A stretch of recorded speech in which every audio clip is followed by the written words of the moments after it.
ইলাহা ইল্লা আনতা সুবহানাকা ইন্নী কুনতু মিনাজ জালিমিন লা ইলাহা ইল্লা আনতা সুবহানাকা ইন্নী কুনতু মিনাজ জালিমিন।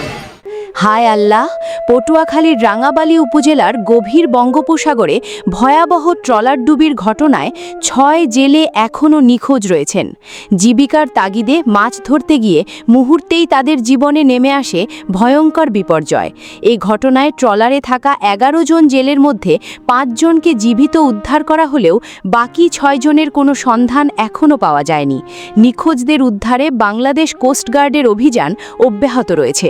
জানা গেছে, গলাচিপা উপজেলার পানপট্টি ইউনিয়নের খড়িদা গ্রামের ইমাদুল সিকদারের মালিকানাধীন একটি মাছ ধরার ট্রলার ১১ জন জেলেকে নিয়ে গভীর সমুদ্রে মাছ ধরার উদ্দেশ্যে রওনা হয়। ট্রলারটি পটুয়াখালীর রাঙাবালী উপজেলার মৌরুবি উপকূল থেকে প্রায় ৬০ কিলোমিটার দক্ষিণে বঙ্গোপসাগরে অবস্থান করছিল।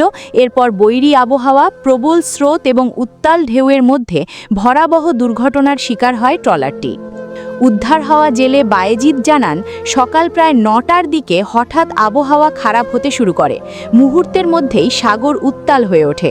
বিশাল বিশাল ঢেউ ট্রলারের ওপর আছড়ে পড়তে থাকে। এক পর্যায়ে প্রবল ঢেউয়ের আঘাতে ট্রলারটি ডুবে যায়। ট্রলার ডুবে যাওয়ার পর সবাই প্রাণ বাঁচাতে মরিয়া হয়ে ওঠেন। কেউ ট্রলারের ভাঙা কাঠ, কেউ আবার একটি বয়া আঁকড়ে ধরে উত্তাল সাগরে ভেসে থাকেন। বায়েজিদের ভাষ্য অনুযায়ী তারা প্রায় ৬ ঘন্টা সাগরের পানিতে মৃত্যুর সঙ্গে লড়াই করেছেন। প্রতিটি মুহূর্ত ছিল আতঙ্ক আর অনিশ্চয়তায় ভরা। কখন সাহায্য আসবে, আদৌ কেউ উদ্ধার করতে পারবে কিনা, সেই শঙ্কা নিয়েই তারা ভেসেছিলেন।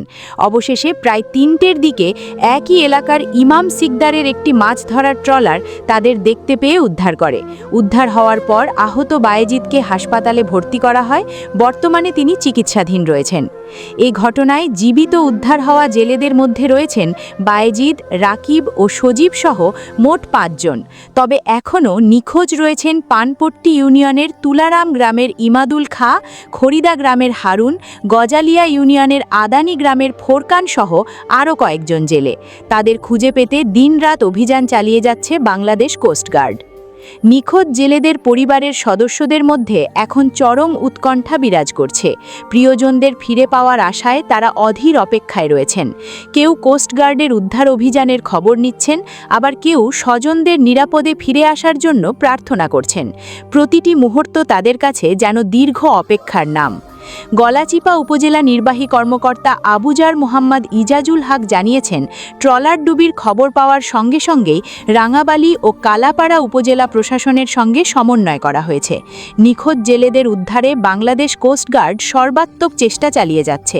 উদ্ধার অভিযান চলমান রয়েছে এবং নতুন কোনো তথ্য পাওয়া গেলে তা দ্রুত জানানো হবে। প্রতি বছরই বৈরী আবহাওয়া, প্রবল স্রোত ও উত্তাল সাগরের কারণে এমন দুর্ঘটনার খবর পাওয়া যায়। তারপরেও জীবিকার তাগিদে জেলেদের গভীর সমুদ্রে যেতে হয়। অনেক সময় আবহাওয়ার আকস্মিক পরিবর্তনের কারণে তারা বড় ধরনের ঝুঁকির মুখে পড়েন।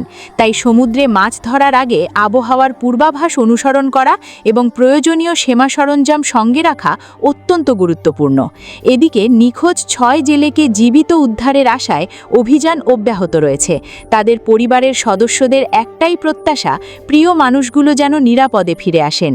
পুরো এলাকা জুড়ে এখন শোক, উৎকণ্ঠা আর অপেক্ষার পরিবেশ বিরাজ করছে। এই ট্রলার ডুবির ঘটনায় নতুন কোনো তথ্য পাওয়া গেলে আমরা আপনাদের সবার আগে জানাবো। তাই সর্বশেষ খবর পেতে আমাদের চ্যানেলটি সাবস্ক্রাইব করুন, ভিডিওটি ভালো লাগলে লাইক ও শেয়ার করুন এবং নিখোঁজ জেলেদের নিরাপদে ফিরে আসার জন্য সবাই দোয়া করুন।